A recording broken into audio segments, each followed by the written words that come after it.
Çalmadık, çırpmadık. Kimsenin ekmeğiyle de oynamadık. Kazançlarına da göz koymadık. Helalinden kazanıp helalinden de yedik. Harcadıysak cebimizden, tükettiysek ömrümüzden. Kime ne bundan kardeş, kime ne?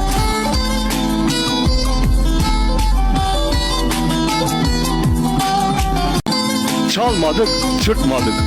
Kimsenin ekmeğiyle de oynamadık. Kazançlarına da göz koymadık. Helalinden kazanıp helalinden de yedik. Harcadıysak cebimiz